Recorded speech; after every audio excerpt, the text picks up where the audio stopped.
Welcome to ELA Today with Keats K, to a special edition just for Pride Month where we get to celebrate Pride.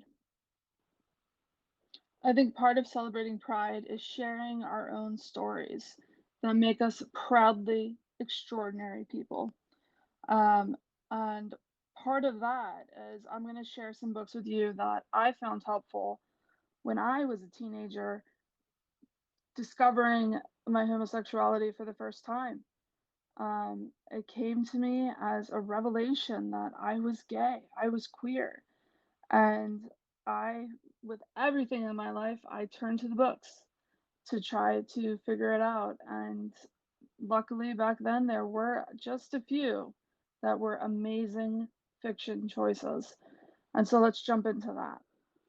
So you may be looking at the books on this page, the pictures of the books on this page, thinking, I've never heard of them, or those are super old if you have heard of them.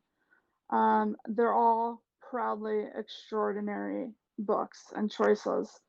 The oldest one is Annie on My Mind from 1982, and the newest one on this page is from at least 7 to 10 years ago. Aristotle and Dante discovered the secrets of the universe.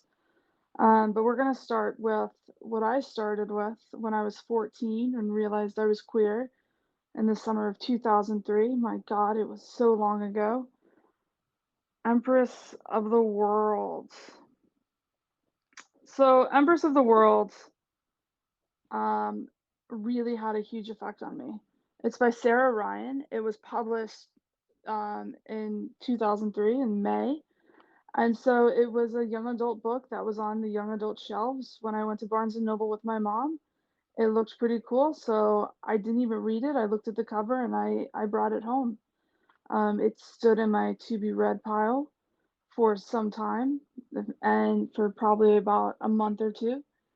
And then it was after I realized I was queer, and I read the inside cover of the book, and I immediately started reading this book. I devoured it. It's about a girl named Nick, and she goes to summer camp for super smart kids, and she starts to fall for one of those super smart kids. But the weird thing about it is, she falls for a girl named Battle, and it's all about coming of age, first love. It's so good, and it had a huge impact on me. It's something I once Kindles were invented, they weren't invented back then. I put it on my Kindle, and it's something I still go back to and read today because I just love it so much.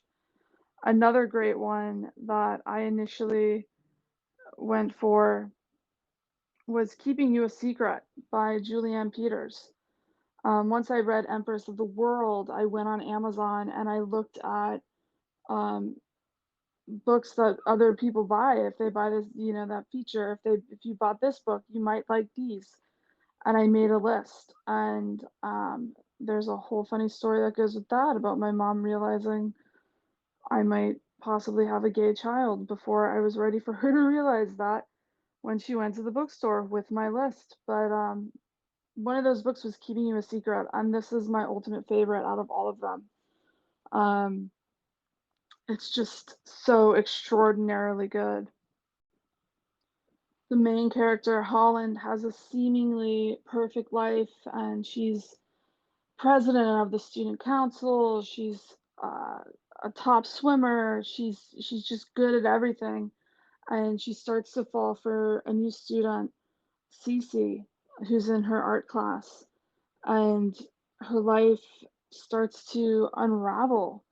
The perfectness of it all, the fake perfectness of it all starts to unravel, and she starts to really live as she falls for Cece. And again, another one I go back to because it's my favorite, one of my favorite books of all time. Then we can go to a very seldom heard of title. I feel as a librarian, it's very seldom talked about. Dare, Truth, or Promise by Paula Bach. It's a book coming out of New Zealand. And it's It's about two girls named Willa and Louie, who both have plans for high school. And I mean, I guess a lot of themes throughout these books, is the best laid plans always go awry.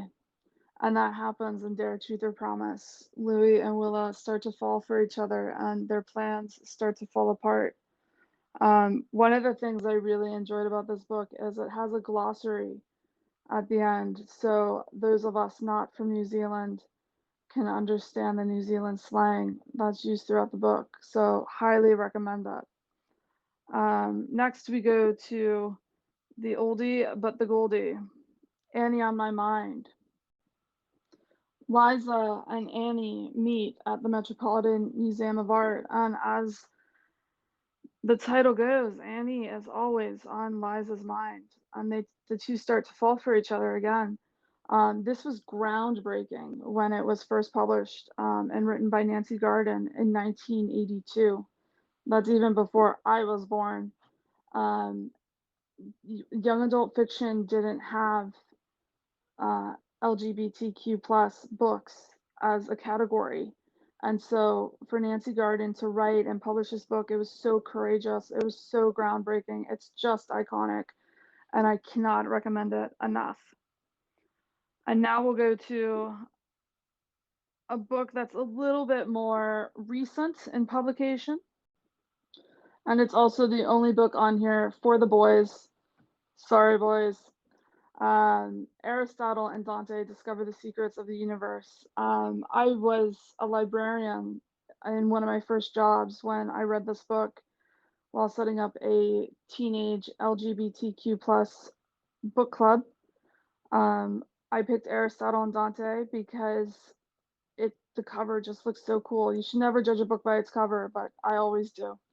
And the names Aristotle and Dante, after the Greek philosopher and the Italian poet, it spoke to me. I had to read, and I had to discover the secrets of the universe along with them.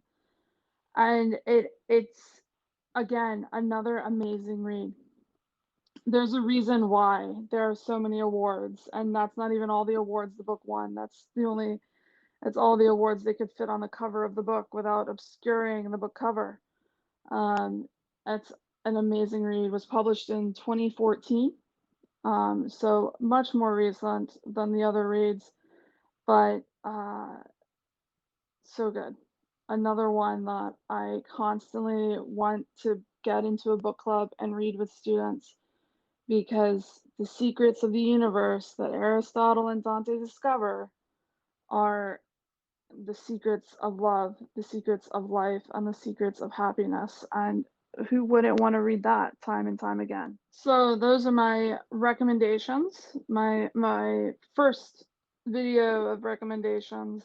I'm going to do another one with more recent publications, because the best thing that has occurred in the 2010s and now the 2020s with young adult fiction has been the explosion of LGBTQ plus publications. It's been amazing. This is what was around when I was a teenager. I'm going to do another video to show you some amazing reads that are around now. This has been ELA Today with Keats K. I'm Keats K. I hope you all celebrate Pride Month proudly, and really do it all year long, because we are proudly extraordinary people. Have a great day.